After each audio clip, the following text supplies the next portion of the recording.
Was it the win that changes the perception of Adelaide Crows? They defeat the reigning premiers, Brisbane, in the rain, from behind. This was a very strong tactical performance that wasn't just structurally good, it was courageously good. And it was a statement. Welcome back, legends, to the PommyInOz channel. If you are new, make sure you hit that like and subscribe. We break down all the games here, all the general AFL chit-chat, and there is a little bit of Blues flair because I am a Blue. Gotta say, up the mighty Robins. 3 finals, finally get one across, so I'm a very happy man. But today, we're going to walk through what the Crows did this weekend, how it was built, and what they did to Brisbane. For all the midfield dominance, they were sleepwalking into a major problem that could derail them when it comes to September. Grab yourself a cuppa, get comfy, let's dive in.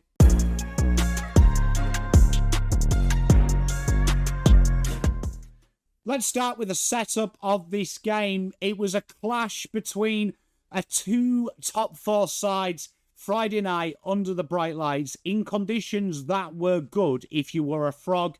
Heavy rain pre-bounce shaped the opening exchanges. This wasn't going to be a free-flowing shootout. This was going to be one of them games that was really about trench warfare. And one that on paper you would suspect that Adelaide may struggle because they are such a free-flowing football side. Brisbane got their heads in front first. Archie and Cam Rayner were absolutely brilliant in the early first half. Plus the dominance that Brisbane had in that forward half territory. They were peppered with goals. 0-6 in the first term, Adelaide. They really did struggle. And they were goalless for the quarter despite really strong pressure around the ground. This early inefficiency usually kicks teams in the butt in the AFL, especially considering how the Crows were clinical the week prior, 21 goals, 5. This was a completely different start, and it meant it was tight, it was tense, and it was very wasteful. Brisbane, they had mass amounts of inside 50s, more than the Crows, and for the most of the first half, they really did control field position. But this is where it gets interesting. The Lions owned in and around stoppage, finishing with a strong clearance advantage, but it wasn't just the volume. Ashcroft, Berry, McCluggage, they were clean, they were very composed, and they were very effective. But as we are seeing in 2025, winning around stoppage and centre clearance is only part of the battle. And it's all about the ground game and how you spread from that contest. And that's where Jake Soligo, for me, was integral in this game. He really did change the dynamic on there. In the third quarter, Sam Berry, he was playing up on Lachie Neale. There was a big goal there from him. In the final term, Jake Soligo had that task. Tag Lachie Neale. And if you go back in that fourth quarter, he absolutely tore him up, especially around the stoppages, not allowing him that freedom, not allowing him to get that ball on the outside. And that is what really matters in today's game, how you get the ball from first possession. And that was really strong, and this changed the momentum of the game. Not with fancy footwork, what with repeat effort, pressure and contest. And let's just talk about the scoreboard impact that the Crows possess. Ben Keays is the ultimate distributor. He really had a great job and killed Zorko early. He's really added that to his to his bow this year. His ability to defend a very dangerous halfback, but also impacts as probably one of the best conduits in the game. There is a player who plays for Brisbane in Zach Bailey who is constantly regarded as the best half forward. I think Ben Keays has his number this year.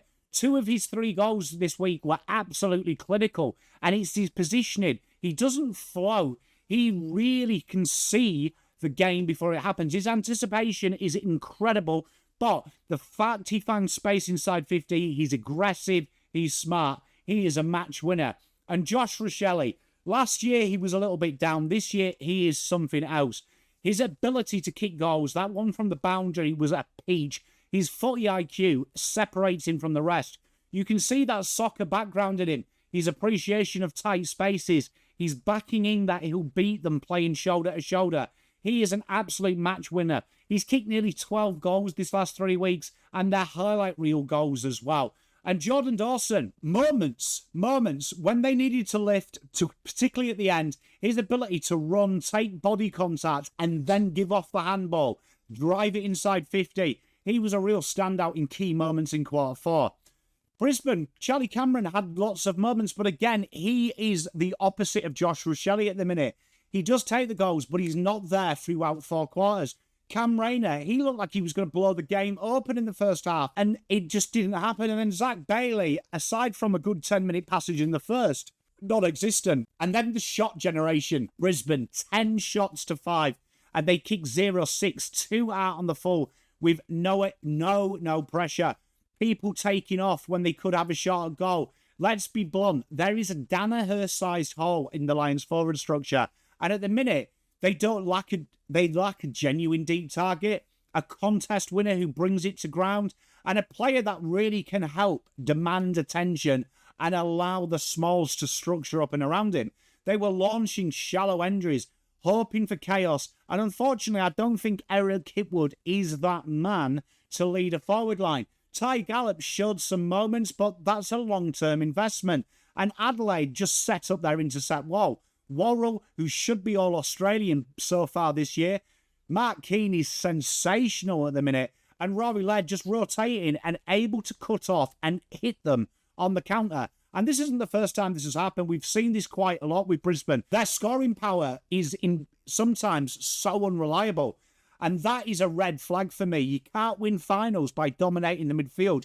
You've got to be able to convert them chances. Let's talk about the defensive system. Credit to Adelaide. In the final quarter, there was 15 inside 50s against, 10 shots, 0 goals.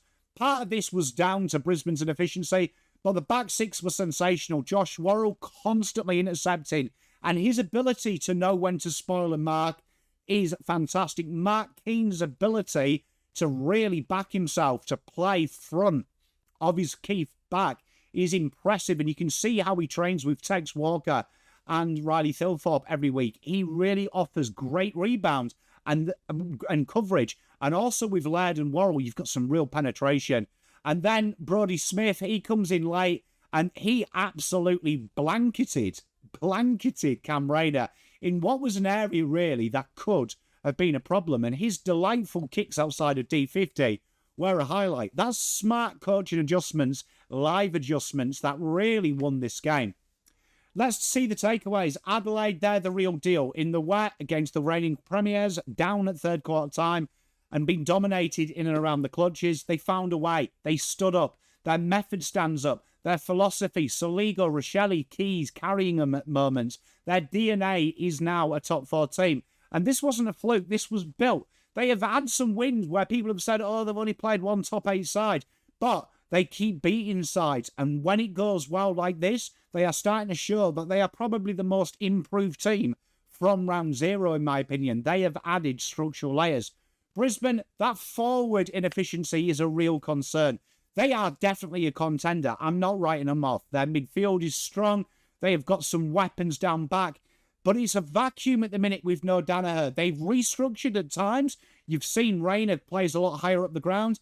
But they need to really push, I think, Hipwood as deep as possible. They need someone in that goal square to allow Hipwood to lead from the goal square. They need someone to separate that defensive zone, because against these strong intercepting zones like Adelaide, they're going to be in trouble. You've seen it with Collingwood when they played them as well. It really is a thing that if you stop that width, stop that exit, the long bomb comes in and it's easy. Adelaide fans, enjoy this one. It's your benchmark performance for me of 2025. It's shown character, it's shown intelligence, it's found another way to win. Brisbane fans, definitely not panic stations, but when that forward 50 is cut off, you've got to find a way to make better entries and use that running talent they've got. Football's a great game because sometimes, statistically, where them battlegrounds are won mean nothing when we look at the scoreboard. Enjoy, everyone. Thank you very much. Make sure you like and subscribe. Pom out. Spent all my life holding all of it closely. I played it